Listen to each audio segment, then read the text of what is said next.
guys, welcome back to my channel. So today I'm going to be talking about something that my fellow big girlies can relate to, some hygiene tips, just some tips to help you keep your kitty, all your layers smelling fresh at all times. Like especially when you're big, and let me tell you something, you're going to sweat a lot, your thighs are going to chafe, like you're going to have a lot of moisture in a lot of areas. And sometimes, I don't know if it's a stereotype or whatever, some people say because they're big you're smelling. No, it's just poor hygiene that makes people smell. But when you're big, what I can say is that you tend to sweat a lot more, so you have to take extra measures to make sure that you don't smell, you don't have some kind of odor, because that's the worst thing. Okay, so my fellow big girlies, get a drink, come back, sit down, let's chat.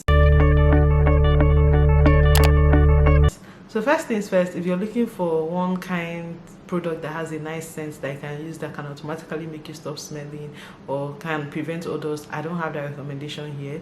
And that's because anything that has fragrance I try to avoid using in my kitty area, just because I've had a bad experience where I used to use a popular kitty wash and the thing gave me a UTI because I don't even know, I'd be yeast infection. I don't even know what happened, but that was literally the only thing that was different, because I'll be going in, washing. But then the gynecologist told me that, see, you don't want to use anything more than soap to wash the outer part of your kitty, and for the inside, don't even put soap at all, just water and your hand is fine.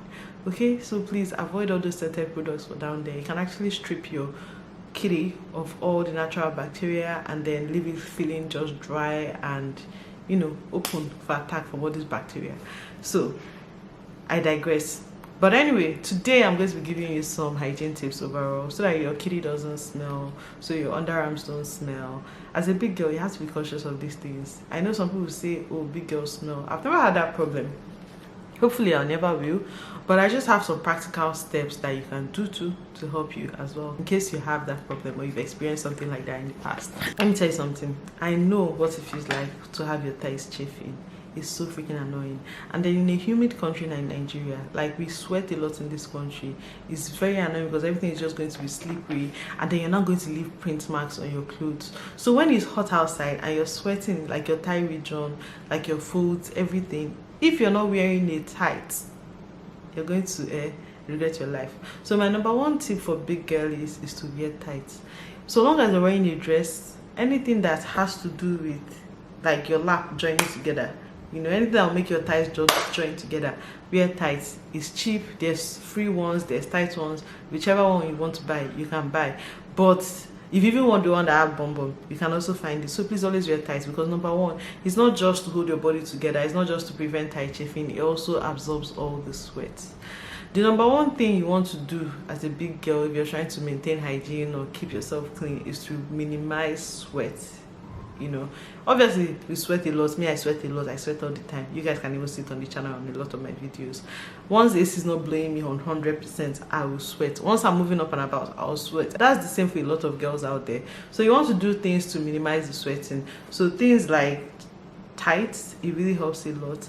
And then the next one, I would say, this one is controversial because I feel like some people just don't like wearing it, but wear underwear. If you're going outside, wear underwear during the daytime, because in a country like Nigeria where it's hot, number one, it's going to help to absorb all the sweat, it's going to help to absorb all the discharge, whatever that is coming out from your kitty area.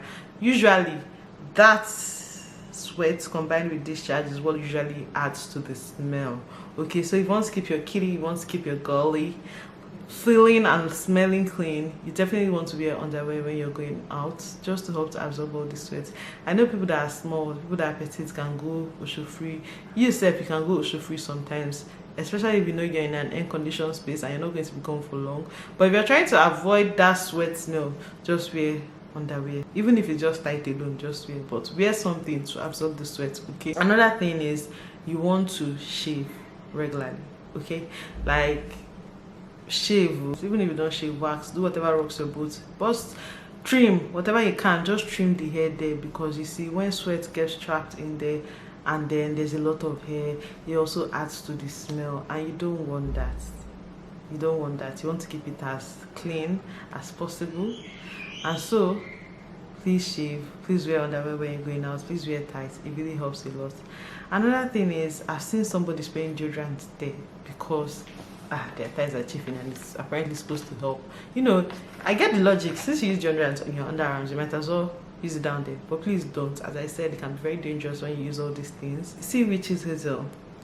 One time in my life, I don't have it right now because I've run out and I need to buy another bottle, but one time I was having a lot of butt acne. As a big girl, I sweat a lot on my butt, and yeah, so I looked into it and I found out witch's hazel usually helps, and it really did help. You see, if you want to prevent all those black spots, especially when I was working out a lot, I used to sweat on my butt a lot. I had a lot of butt acne, and witch's hazel helped to clear that a lot. Okay, it's not only for when you just deliver. My kids, something's making them cry. Sorry about that. Another one, you see, bathing before you go to sleep and bathing in the morning, non-negotiable. Okay, even if you don't want to bath your full body, you see that area, you need to wash it well morning and night. Because see, women, there's something someone told me once, that our ibu na boka, that's like used to ferment, used to spoil. So like towards the morning, if you've not had your bath for one full day, naturally there's going to be discharge, sweat, all those things mixed together, and there might be a smell. So to avoid that, always have your bath and wash thoroughly before you go to bed, and also in the morning before you step out. Like as a big girl, if you do this, it's going to really minimize the chances of any kind of foul odor coming out, even if you don't use any special targeted products, you know, for that kitty area. So this one is a personal favorite just because it helps me feel cleaner. I always wash after peeing. Okay, you don't have to, if you have a bidet, that makes your life easier. Have a bidet, that thing you use to wash your private parts, that's attached to the toilet, that you know, that you hold like this and there's water. That's perfect. But if you don't, we are yet to install this in this new house. You can just get one of those bowls that have a handle, and so when you're done peeing, you just get water from the sink or the shower, whatever, and just wash up. Washing up after peeing is very important. And also connected to that one is washing up after, you know, you do after sexual intercourse. You need to wash up, because you see, not only is there new bacteria in the region, maybe bacteria from outside has gone inside, there's all this fluid and it's just too much. You need to wash up to just make sure you remain clean. Okay, this one does not apply to everyone, just if you're active. See, another thing is, if you do wear clothes that you sweat in, try to wash them before you repeat it, because you see, it might just even be that sweaty, misty smell on your clothes that is making you feel like your kitty is not clean. Like, overall hygiene is important. You need to be able to use deodorant, lotion. Doesn't have to be scented or anything, but you have to just have overall hygiene in order to keep the kitty fresh. Another thing, this one is not for everyone, but panty liners help a lot. See, if you've been pregnant before, even if you've never been pregnant, there's going to be, as women will go through cycles, there's going to be moments in your cycle where you have a lot more discharge or less. And sometimes, even if it might not be foul smelling, it might just be tacky, or you might just, in fact, just use a panty liner to save you the stress, to help absorb all those things and keep your kitty fresh. It's very, very important.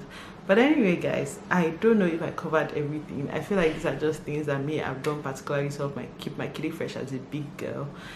But yeah, if you find any of these tips helpful, do let me know in the comment section. If you want another skincare or feminine hygiene video, let me know. But pretty much that's it.